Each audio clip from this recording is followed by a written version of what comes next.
भारतीय इतिहास में गुप्त साम्राज्य को भारत का स्वर्ण युग कहा जाता है। कला, विज्ञान, गणित और साहित्य में अद्भुत प्रगति हुई, जिसकी शुरुआत महान राजाओं और उपलब्धियों को हम जानेंगे।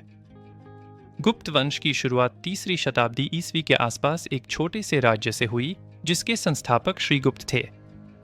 उनकी मजबूत प्रशासन और रणनीतियों ने इस वंश की नींव मजबूती से रखी। श्रीगुप्त के बाद उनके उत्तराधिकारी घटोत्कच आए, जिन्होंने राजनीतिक रिश्तों को मजबूत किया और साम्राज्य के विस्तार की तैयारी की। गुप्त साम्राज्य का असली उदय चंद्रगुप्त प्रथम से शुरू हुआ, जिन्होंने लिच्छवी राजकुमारी कुमारदेवी से विवाह कर साम्राज्य को शक्ति और वैरता प्रदान की। चंद्रगुप्त प्रथम के उत्तराधिकारी समुद्रगुप्त थे, जिन्हें भारत का नेपोलियन कहा जाता है। उनकी अनेक विजयों और कूटनीति ने साम्राज्य का तेजी से विस्तार किया।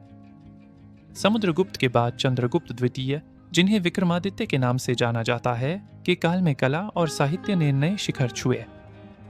चंद्रगुप्त द्वितीय के बाद कुमारगुप्त ने नालंदा विश्वविद्यालय की स्थापना की, जो विश्व के पहले और महान विश्वविद्यालयों में से एक था। उनके बाद स्कंदगुप्त ने हूणों से भीषण युद्ध कर साम्राज्य को बचाया, जिससे गुप्त वंश की रक्षा हुई। गुप्त शासन की प्रशासनिक व्यवस्था बेहद उन्नत थी, जिसमें राजा सर्वोच्च शासक और मंत्रिपरिषद महत्वपूर्ण भूमिका निभाते थे। गुप्त काल में सोने के सिक्के, जिन्हें दीनार कहा जाता था, चलाए जाते थे, जिससे व्यापार और अर्थव्यवस्था मजबूत रही।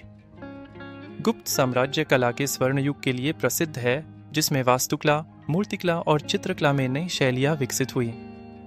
साहित्य और विज्ञान ने गुप्त काल में अद्भुत प्रगति की, जिसमें कालिदास और आर्यभट्ट जैसे महान विद्वानों का योगदान था।